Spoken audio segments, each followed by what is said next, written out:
کہ پاکستان کے 42 cantonment areas میں سے آج 20 لاکھ بچوں کو نکالا جا رہا ہے۔ بچوں کو تعلیم سے دور کرنے کے اسباب ہمیں نہیں معلوم، لیکن ہم یہ دیکھتے ہیں کہ ہمارے 8 لاکھ اساتذہ کو بے روزگار کیا جا رہا ہے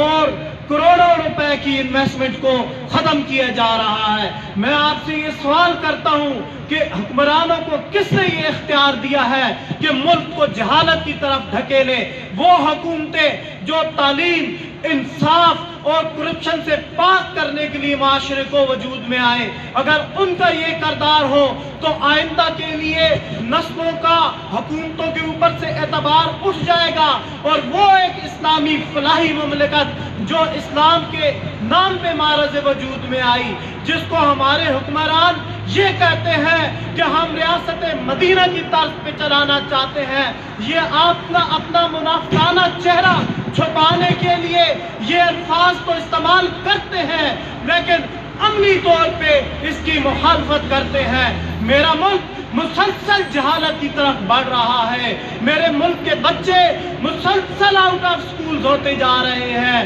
میرا ملک پتھر کی دور میں جا رہا ہے، لیکن یہ پتھر دل حکمران لوہے کے بن رہے ہیں۔ ہونا تو یہ چاہیے تھا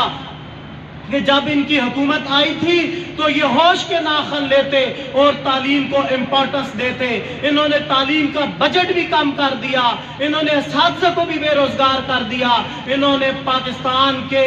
42-43 کنٹونمنٹ ایریاز سے یہ کہہ کے کہ یہ کورٹ کا آرڈر ہے، اس کی غلط تشریح کر کے سکولوں کو بے دخل کیا جا رہا ہے۔ میں حکمرانوں کو متنبہ کرنا چاہتا ہوں کہ تعلیم کچھ پالیسیوں کو ترک کر دے، ورنہ تمہیں پتہ ہونا چاہیے کہ تم سے پہلے بھی یہاں پہ کوئی تخت نشین تھا، اسے بھی خدا ہونے کا اتنا ہی یقین تھا۔